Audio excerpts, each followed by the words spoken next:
Okay folks, so we're back on the 51 Ford project. All of our suspension mechanics are done. Now we're going to start working on getting our electrical, our pumps, our tank, all that stuff set up.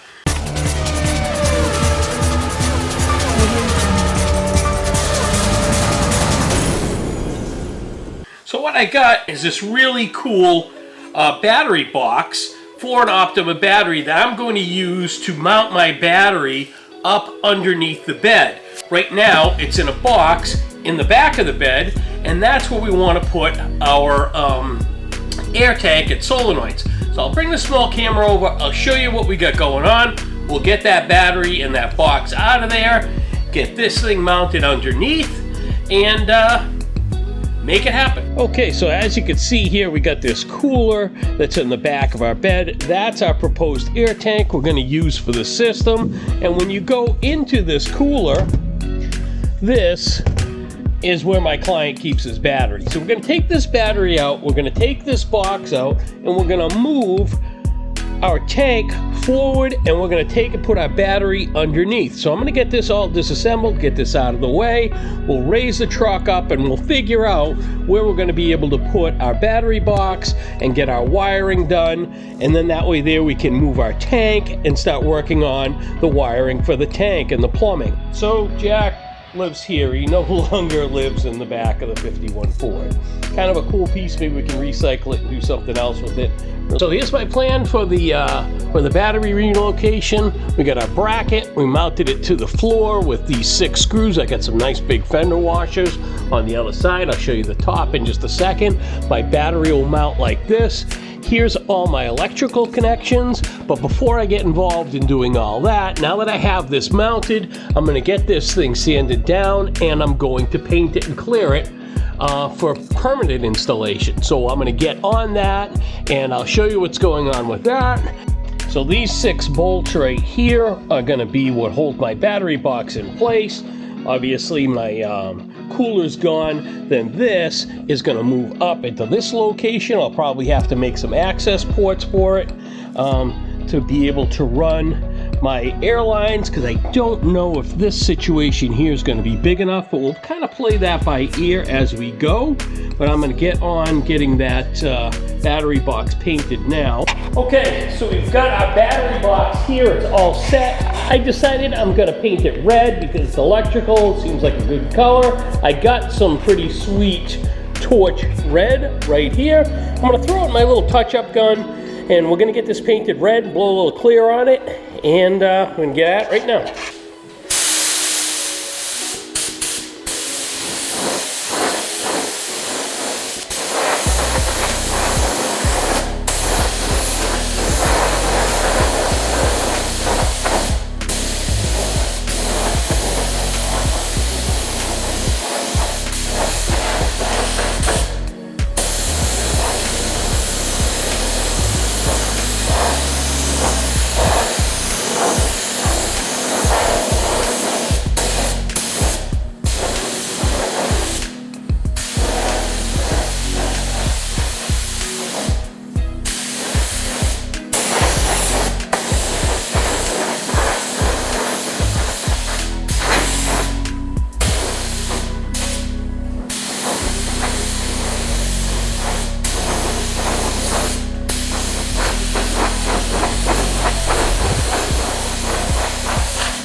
So here we go. Our battery box is now torch red.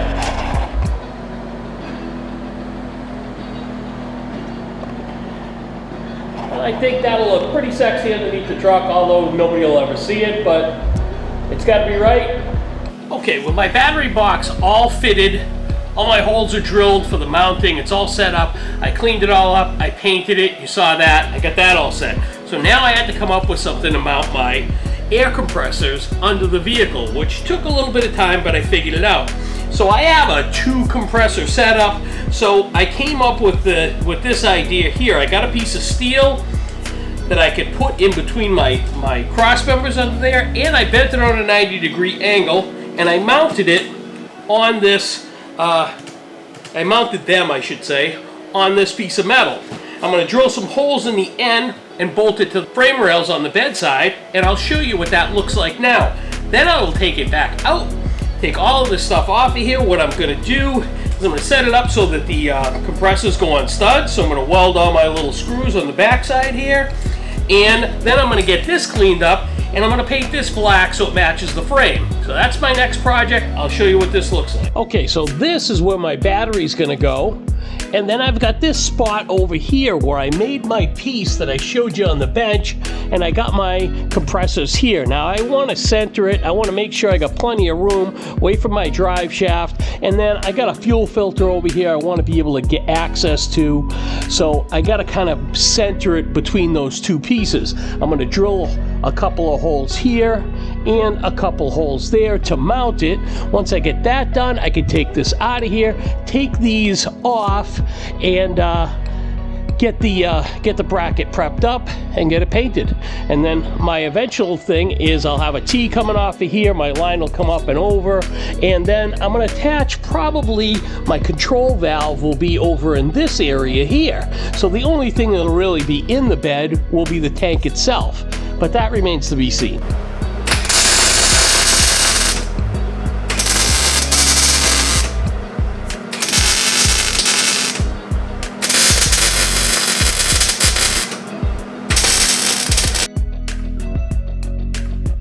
Okay, so here's the piece I made that's going to hold my compressors right there. I welded everything on the back side, kind of cleaned it up nice. I'm going to prime this with some KD3000, and then I'm going to come back right back on it wet with some black and then some clear, and hopefully that'll take care of this, and we'll be able to put this part of it together tomorrow. So I'm going to get at this.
So, got my battery pretty well all plumbed. My compressors are going to go in this area. I got my bracket painted. I'm waiting for that to dry. My tank's going in the bed. And then I've got this solenoid control valve that I kind of have to come up with an idea of where I'm going to put it. So either it's going to go in the bed, hidden by the tank somehow maybe, or I got to mount it above the compressors on the floor right here if I want to hide it. So, I mean, that's going to be something I got to kind of work out probably tomorrow, but we're making forward progress. Okay folks, so we're back on the 51 Ford project. I got my bracket that I made yesterday. It's all painted and dry. We're going to mount our compressors on here. We already have it all set up on the truck where it's going to mount. And then I kind of preliminarily, put all of these fittings on our electronic valves, and I got to figure out where it is that I'm going to mount this so I can get some nice flow with my lines and my wires. So I got to work that out. But in the meantime, I'm going to take and I'm going to mount these compressors on here, get them all bolted down and get them ready to go in. So let's go. So if you remember correctly, we have our studs welded right in. So we can just drop our compressors with our little rubber mounts right down on here. Same with this one. Made the because I don't have much room, I had to kind of piggyback the two here in the center. So now I got all my nuts. I'm going to put all my washers on and my nuts. I think it looks pretty good. Might be a little biased, but you know. Okay, so I've got my compressors mounted. I've got the mufflers on the compressors. I've got my fittings with some Teflon tape on here. And I ran my wires like this and threw some loom so they're nice and neat. Now I'm all set to go ahead and bring this, or it's going to mount inside the vehicle as so. Alright, so we got that done. I still have to figure out where to mount this, so that's going to be next. And then I've got this control box that has to be mounted. And then I have all of this plumbing and wiring that has to be done, so we got some work to do. Okay, so here's my valve. I've got all my fittings in it and I got it bolted to the bottom of the floor here. This represents the feed line that will be coming in from the tank. And then these will go to all the individual airbags. And then these are the solenoids on the other side that the wires connect to that control when each one of these fittings gets air or doesn't get air. On the end, there's an open fitting. That's exhaust for draining the tank or draining the bags. So now what I got to work on is getting some plumbing done and some wiring. I ran my wires and stuff from the top. Now what I'm going to do is these outlets are the air lines that go to, this goes to my two rear shocks, which are here and there. And then these two ports are going to go up here and tie into my front shocks on either side here. So I mean, I got some serious plumbing to do as far as that goes. And then, of course, I've got a line that's going to come from my air tank into this block, and one that's going to come from my compressors that I mount over here, and, you know, go up to the air tank to pressurize the air tank. In the meantime, I also have these wires for my controller that I pulled down through, and those connect to the compressors and the hand controller and power, of course. But I wanted to get my lines first because they're up and out of the way. So I'm going to run those, and I'll just kind of update you as we go along. I ran the lines from the airbags to the distribution valve, and I'm going to show you what it looks like. So we're coming off of the right front airbag, passenger's front wheel, and you can see how I have this hose running along the frame. These are plastic loom clips because this is a plastic plastic hose. I drilled and tapped the frame with these sexy little Allen head bolts to hold it there. And I made a hole through this bracket here so I could get a straight shot. And I put some rubber grommets in here so that we wouldn't have to worry about any chafing. Here's some more loom clips. It comes up over here like this, and then it comes into the distribution block. You can see the distribution block is separated into two sections, rear and front. So I got my right front coming in over here. This is my left front, and I'll show you from the front. Here's my airbag here. From the front, it's coming back. It's doing the same exact thing through this bracket, right along the frame like this, up and over and through here, comes around and plugs right into here. Okay, this is the front section. This is the rear section. These are my two hoses here. They're coming back. They're going through a loom. One goes to this rear shock. The other one goes to the other rear shock there. And I use that same setup with the plastic loom clips and drilled and tapped this cross member that I had made. So now I have all of my airbags plumbed to this distribution valve. I've got this hose coming from up in the bed where the tank is. This will be connected to the tank. And then my compressors will go here, and from the compressor, we'll run a line up to pressurize the tank. I'll show you what that looks like when I get there. Okay, so what I have here is my air pump setup that I had built, and now what I did was I teed my dual pump system up over here. So I got my two lines wrapped around like this. They go into that. My feed line from going from the compressors to the tank comes up over the top, and it goes like this. It says to air tank. The other one says from air tank. That's the line that's going to feed the valve. So now I'm going to go up top. I'm going to connect those. At that point, our air system is completely plumbed, and then we can move on to the electrical. So here's my air tank. I've got it mounted. This is going to be my feed line from the compressors down below. That's going to be my distribution line from the tank to the distribution block there. This here is a sensor which allows the computer to know how much air pressure is in here, and that's all controlled by this box that I hid underneath here. You can kind of see it maybe if you look under here like that, but I tried to make this setup as clean as I could so it didn't look like a plumber's nightmare, because there is a lot of wiring and a lot of hoses. But I tried to stash everything underneath. So now this is all set.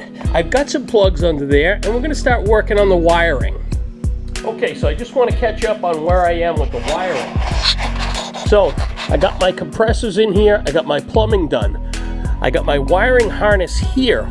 The way this wiring works is the power is continuous to the pumps, and then the computer cycles the ground on and off. So what we got coming around over here is our wiring harness. These are some fuses to that ground I spoke of, and these are fuses that go direct to the battery. So doesn't the ground, goes direct to the battery.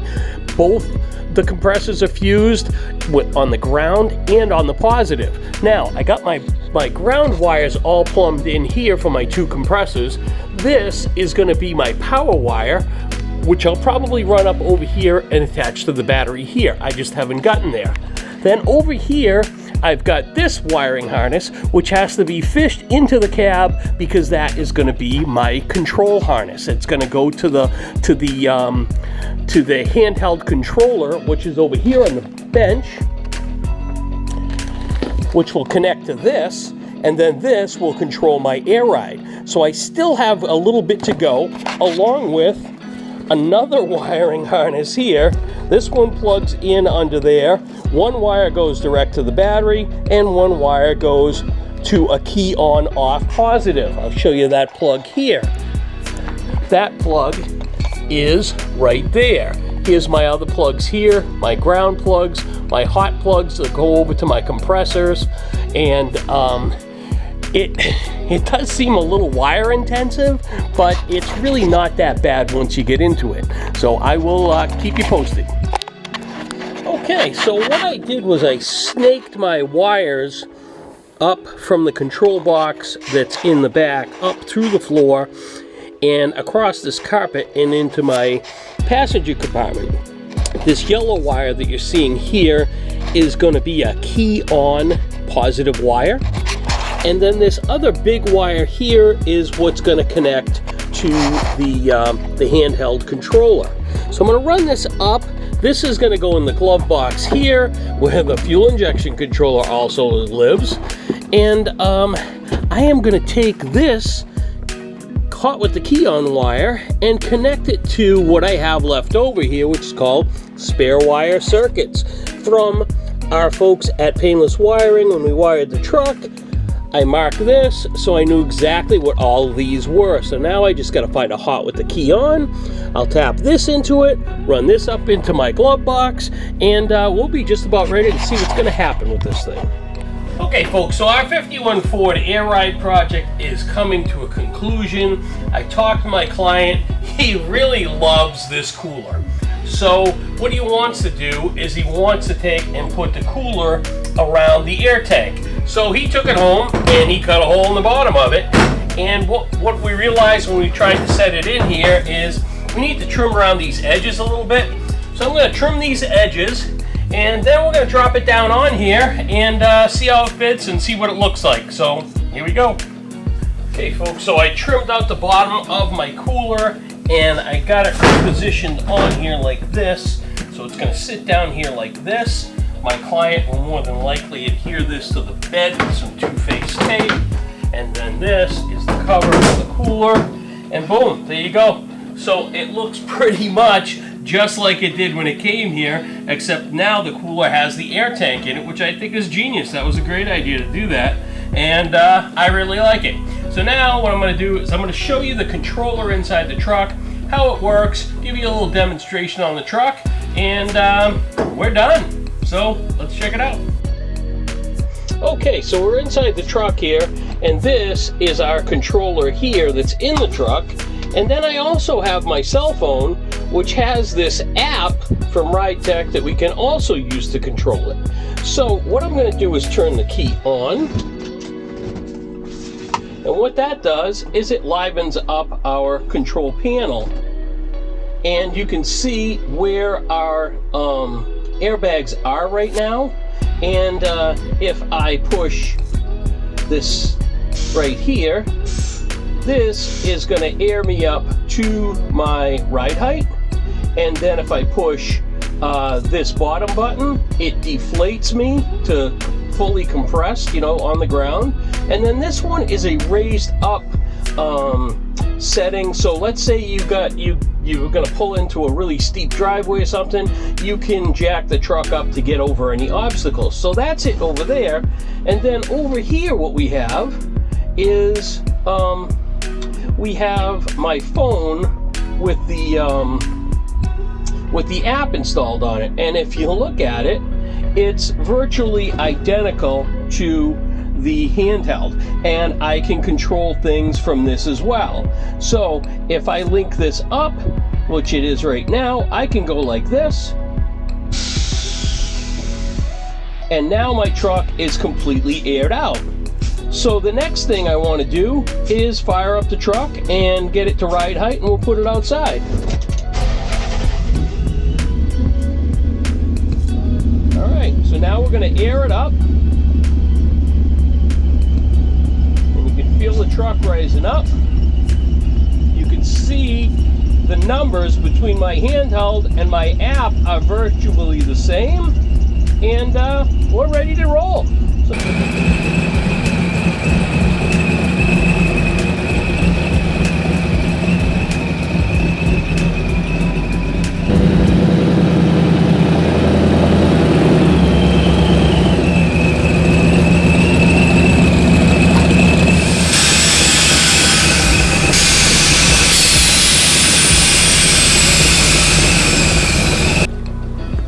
Alright folks, so here's my truck. It's all aired out. This is the way it'll look when it's parked.